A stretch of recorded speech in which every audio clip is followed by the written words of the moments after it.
Make sure you guys hit the subscribe button if you guys are enjoying the content that we're throwing up. And make sure you guys hit the like button if you enjoy the video. And yeah, let's begin.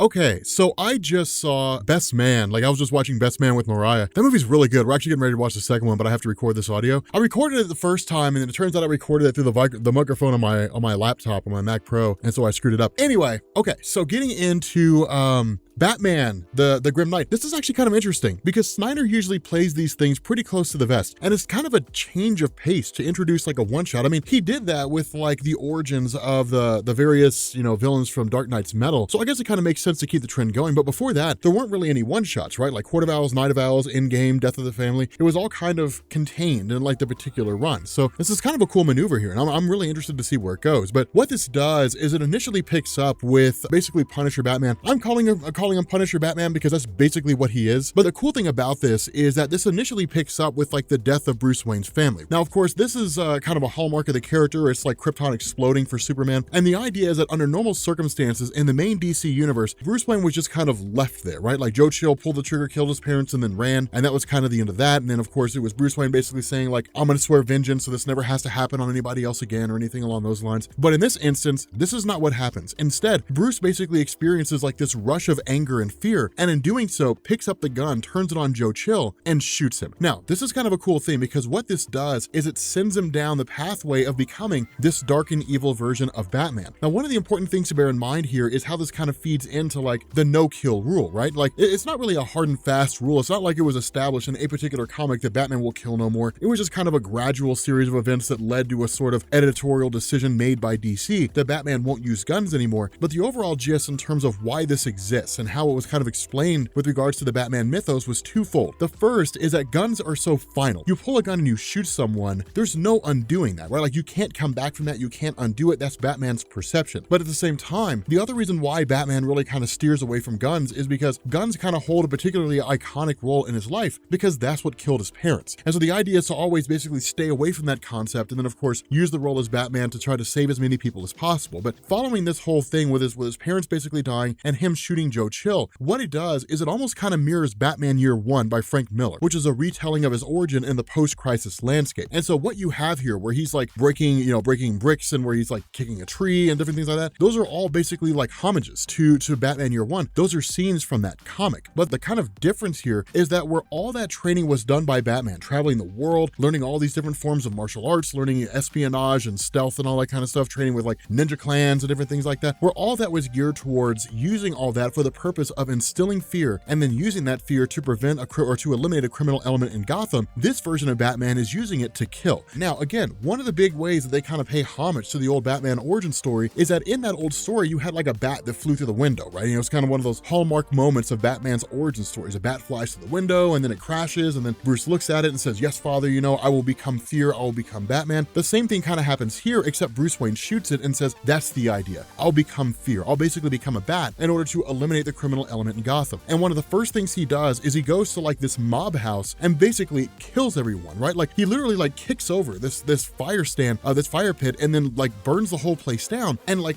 burns all these people alive. It's cutthroat. And so what this does is it really kind of skips forward a little bit. But one of the things that the Grim Knight says is that there's really no version of the Joker in the universe he comes from. But the reason why is because in the early days of his criminal element, he killed the Joker at Ace Chemical. That in the early days, Batman essentially took out like the Red Hood who would become the Joker. He took out Killer Croc, he took out the Penguin, all these different guys. So he took out all these different criminals right in the very, very early days. And what this has done, or at least what it did, is it kind of turned him into an extreme vigilante that was being tracked down by the Gotham City Police Department. But in this instance where he's a pure dyed in the wool killer, it's one of these things where like the only real constant concept here is the moral incorruptibility of Commissioner Gordon. That it seems like in every single universe that a Commissioner Gordon's in, he's always a good guy. He always has like this moral compass. That's one thing you can't betray. You don't kill people without any kind of recourse or anything like that. But at the same time, it's actually a pretty cool scenario because the great thing about the Punisher Batman, and the great thing about the fact that he kind of takes a law into his own hands and kills all these criminals is he's really just kind of saying, hey, look, the justice system had the opportunity to ensure these guys wouldn't be released again, but because the nature of the justice system is all about giving giving second chances. What it does is it basically says, hey, look, yes, you're criminals. We're going to give you opportunities to continue committing crime. Batman's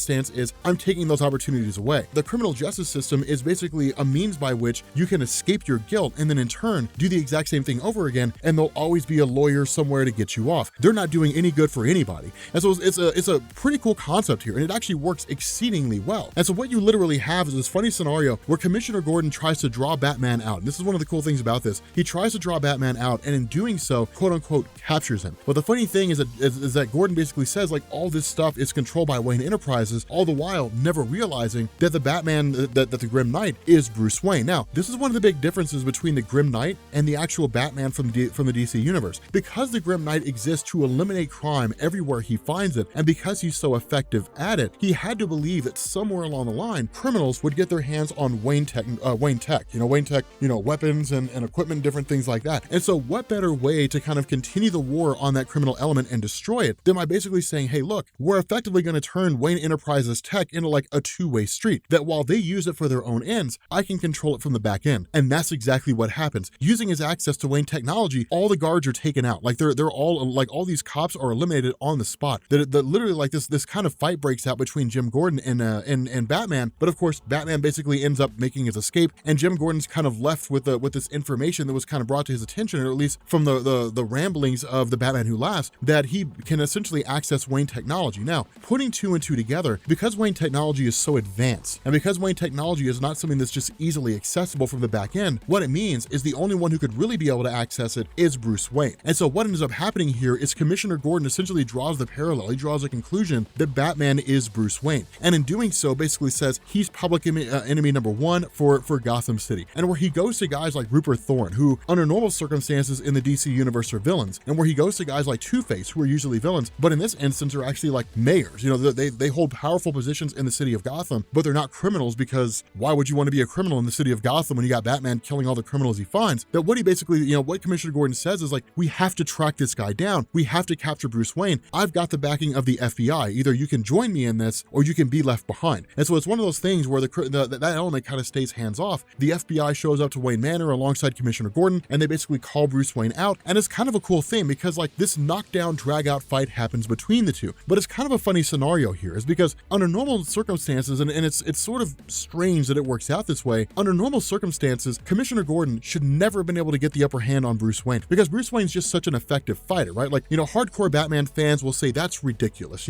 but my answer to this is that most likely Commissioner Gordon got the upper hand because he has prep time. If prep time works for Batman, prep time works for everything else. And so Commissioner Gordon gets the upper hand for prep time. I actually have no idea if that's the answer or not. It's kind of strange.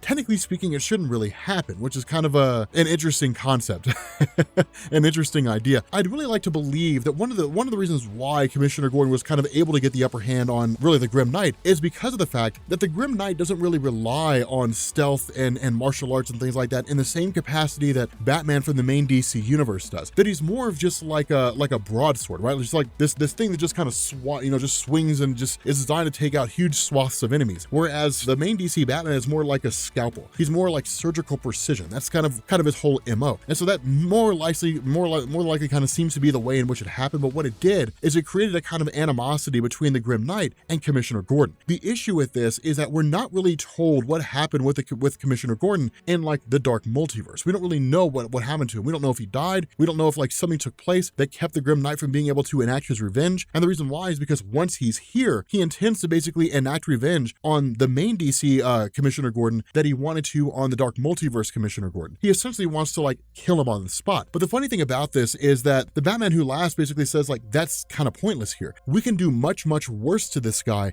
than just kill him. If we kill him, it's an easy way out. If we kill him, then like he doesn't suffer anymore. But if you truly want him to suffer, then give it time. Let's implement our plan and let's bring down everything around him. It's kind of a cool thing because what this does is it sort of kind of hits to the idea that what we could be seeing is something akin to like a Return to the Killing Joke, right? Like we see like Commissioner Gordon being tortured with all these images of his daughter being violated and different things like that. We don't really know. But with that being said, guys, we're gonna go ahead and bring this video to an end. If you are new here to Comics Explained, make sure you guys hit the sub button to become part of the Rob Corps. If you guys enjoyed this video, make sure you drop a like, and yeah, I will catch you all later. Peace.